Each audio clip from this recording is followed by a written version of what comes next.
Enough, इससे ज़्यादा नुकसान नहीं। सोच लिया, बीत गए 10 मिनट, बीत गया आधा घंटा, मेरी मुझे एनर्जी तो मेरे भाई के बच्चे की शादी में नहीं बुलाया गया तो 10 साल से याद आता है अभी तक, तो आप कैसे बोलेंगे नो प्रॉब्लम, याद आता है ना, अभी याद आता है क्योंकि वो यहाँ पे है, रिकॉर्डिंग अभी भी है। बात उस टाइम जब हुई थी तो दर्द हुआ था, जिस दिन वो बात हुई, कोई बात हुई, दर्द हुआ। अभी भी तो दर्द वापस आता है, वो थॉट आती है दर्द वापस नहीं आता, वो दर्द है ही, इसीलिए बात वापस आती है माइंड में, थॉट आती है, क्योंकि वो जो बात उस टाइम हुई थी उसको हमने आंसर नहीं दिया। इसीलिए अपने इश्यूज को रोज रात को सोने से पहले रिजॉल्व करना बहुत जरूरी है। क्या दूं मैं इसको आंसर, लंबा नहीं खींचने के लिए? लंबा नहीं खींचने के लिए, सपोज मुझे किसी ने नहीं बुलाया ना, शादी पे नहीं आपको मैंने बुलाया, हाँ हाँ, अपने बच्चे की शादी में। हाँ। आप मुझे अपने बच्चे की शादी में, दूसरे बच्चे की, तीसरे में भी नहीं बुलाएंगे? नहीं बुलाया, ओके, सिचुएशन जो आई, मुझे नहीं बुलाया, अब अपने मन को आंसर दे दें सारे, कि शायद मेरा इस समय उनके साथ रिश्ता ठीक नहीं है, इसलिए उन्होंने नहीं बुलाया। वो किसी बात से मुझसे हर्ट हैं, जो मैं शायद उनसे पूछ के क्लैरिफाई भी कर सकता हूँ अगर करना चाहूँ, इसलिए उन्होंने नहीं बुलाया। कोई बात उनको तकलीफ दे रही है, इसलिए उन्होंने नहीं बुलाया, और तो कोई रीज़न हो नहीं सकता। ये सब क्लियर करके, बट हम वो नहीं करेंगे, हम सिर्फ बोलेंगे बुलाया नहीं, देखो बुलाया नहीं, मैंने उनको हमेशा बुलाया, उन्होंने बुलाया नहीं। क्या समझते हैं वो, मैंने उनके लिए इतना किया, this will create hurt. Hurt is not the situation कि बुलाया नहीं, लेकिन नहीं बुलाने पर मैंने क्या क्या सोच करके यहाँ पकड़ लिया। इससे अच्छा 5 मिनट निकाल के उनसे ही बात कर ले। अगर बात खत्म अंदर नहीं कर पा रहे तो बाहर बात करके आंसर पूछ ले। और कुछ भी नहीं है तो उनका मन नहीं था मुझे बुलाने का, and they have a choice. कोई मुझे अगर नहीं बुलाए तो मैं जाके भीख मांगूंगा उनसे कि वो भी आप बात मुझे नहीं बता है। दो कि उन्होंने मुझे, पहले आपने मुझे भीख के कटोरे में कुछ नहीं दिया, फिर और मांगू प्लीज ये बता दो क्यों नहीं दिया। अगर वो बात मुझे परेशान कर रही है, और नहीं। जितनी देर परेशान कर रही है, मतलब एक थॉट चल रही है जिसका आंसर नहीं आ रहा, तो जितनी देर हम सोचेंगे तो भी तो उन तक वाइब्रेशन जा रहे हैं। यही थॉट होता है, ये हुआ क्या मुझसे, कौन सी गलती हो गई। तो वो गेस करने से अच्छा पूछ लें सामने वाले से। बंदा बात ही नहीं करता है, बुलाता नहीं है, तो आपको उसको पूछने के लिए फोन करेंगे?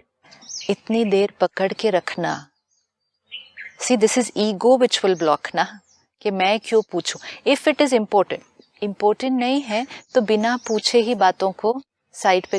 मेन चीज है उनका मन नहीं था मुझे बुलाने का, एंड दे हैव अ उनकी कोई चॉइस। मजबूरी होगी, रीजन ना, कोई भी रीजन, फैमिली उनका मन नहीं सिचुएशन। होगा, उनकी बीवी नहीं बोली होगी, उनकी माँ नहीं बोली होगी, या उनके रिश्तेदार नहीं होंगे, बच्चे खुद नहीं बोले होंगे कि उनको नहीं बुलाना। परफेक्ट कुछ आंसर। कितना कुछ तो होगा। कितनी ऑप्शंस हैं। अब उसको बेचारे को खोरे देंगे और मैं पूछूंगा और वो मजबूर है, हाँ। तो उसको और तकलीफ दूं पूछ के कि वो कैसे बोलेगा कि यार मेरी वाइफ ने बोला या मेरा बच्चा नहीं चाहता था, वो कैसे बताएगा। आपने कुछ एपिसोड पहले कहा था, then if we are hurt we should go and tell them that we are hurt, and अभी आपने कहा कि क्या जरूरत है उनको जाकर, और हर्ट हो जाएगा ना। हाँ। और उसको झूठ बोलने पे मजबूर करूं। एंड मोस्ट इम्पोर्टेंट है, मेजोरिटी टाइम इश्यूज बाहर रिजॉल्व हो नहीं पाते हैं क्योंकि हम अपना पर्सपेक्टिव रखते हैं, सामने वाला अपने पर्सपेक्टिव से राइट होता है।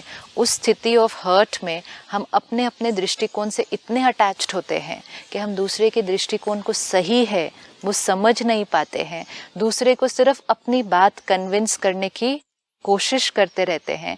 एंड कई बार उसमें इतनी बातें और निकल आती हैं, बहुत सारी पास्ट की बातें और निकल आती हैं कि पहले चोट इतनी थी और बढ़ जाएगी, चोट और बढ़ जाती है। So we have to be very clear कि क्लैरिफिकेशन हो सकती है। Will I get a right explanation which will be convincing, या एक्सप्लेनेशन के बाद भी अगर मुझे ही अपने आप को कन्विंस करना है, पहले ही कर लेते हैं। Resolve the issue, answer the question, put it aside. पकड़ के रखेंगे तो 10 साल भी पकड़ के रख सकते हैं। वो आपका एक पॉइंट मुझे बड़ा सूट किया भाई, उनका मन नहीं किया या उनकी कोई मजबूरी होगी। हम भी कई लोगों को नहीं बुलाते हैं, सबको नहीं बुला सकते, और कई बार हम किसी बात से परेशान है, हमारा नहीं मन है किसी से बात करने का। I have a choice, I have a choice, you might not like it but I have a choice.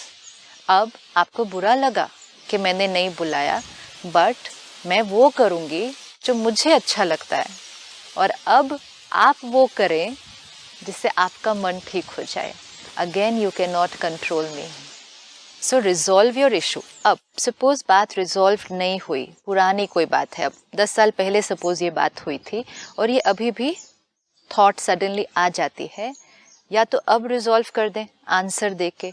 अच्छा, रिजॉल्व नहीं भी कर पाते हैं, वो थॉट्स चलनी शुरू हो गई। जैसे ही वो थॉट्स चलनी शुरू हो गई, मूड चेंज हो जाएगा, फीलिंग पर इफेक्ट आने लगेगा। At that time at least tell yourself कितनी देर ये सोचना है, और फिर सोचते सोचते अगर औरों से भी बात करनी शुरू कर दी वो, this is another very critical thing. अगर औरों से भी वो एक कॉन्वर्सेशन में आ गई बात, तो वो एनर्जी फील्ड मैग्नीफाई हो जाएगी। जैसे हमने उस दिन देखा, गुस्सा बीइंग लेवल पे है, डूइंग लेवल पर आ गया, मैग्नीफाई हो जाएगा। तो इसीलिए हर्ट है, वो बात है, उसको अंदर रिजॉल्व करें।